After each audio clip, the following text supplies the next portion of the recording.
منذ فجر التاريخ كانت الفلوس مجرد وسيلة للتبادل، أداة لتنظيم حياة الناس وتسهيل التعامل بينهم، لكنها بمرور الوقت تحولت من ورقة إلى معنى، ومن وسيلة إلى غاية يتشكل حولها الوعي والسلوك والمكانة.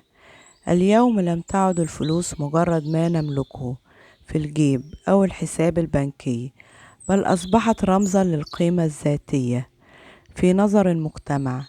الإنسان الفقير يرى أحيانا كمن لم ينجح في اللعبة، والغني يحتفى به حتى لو كان بلا أخلاق أو علم. إنها معادلة معوجة، لكنها تعكس حقيقة هذا العصر. المال أصبح لغة العصر الوحيدة. في زمن مواقع التواصل الاجتماعي صار كل شيء يقاس بما تملكه لا بما تكونه. تباع الأحلام في صورة طرف، وتقاس السعادة بعدد السفرات والماركات والمطاعم الفاخرة. لكن السؤال الجوهري يبقى: هل المال فعلا يشتري السعادة؟ الحقيقة أن المال يشتري الراحة لا الطمأنينة.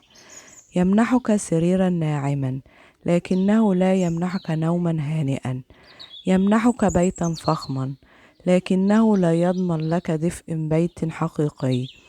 الفلوس تمنحك مساحة، لكنها لا تملأ الفراغ الداخلي. الإنسان الحديث يعمل بلا توقف، يجري طوال الأسبوع ليكسب مالا، ثم يصرفه سريعا ليهرب من ضغط العمل.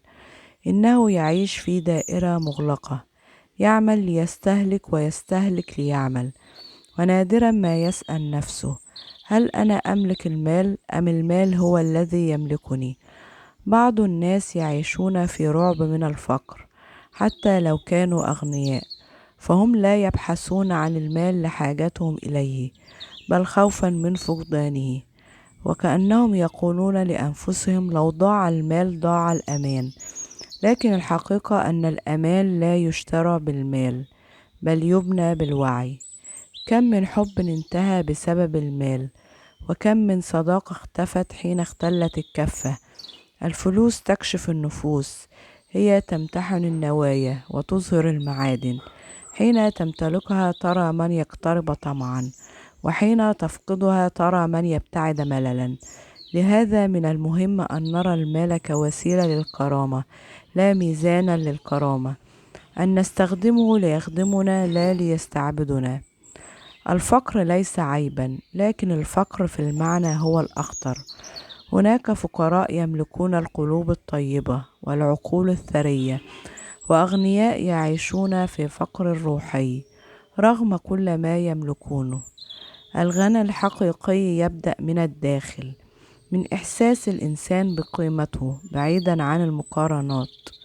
الفلوس مهمة، نعم، لكنها لا تصنع إنسانا جيدا، ولا تغني عن الطيبة والرحمة.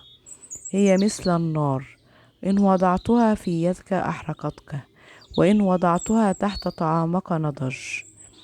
في النهاية، احترم الفلوس لكن لا تقدسه.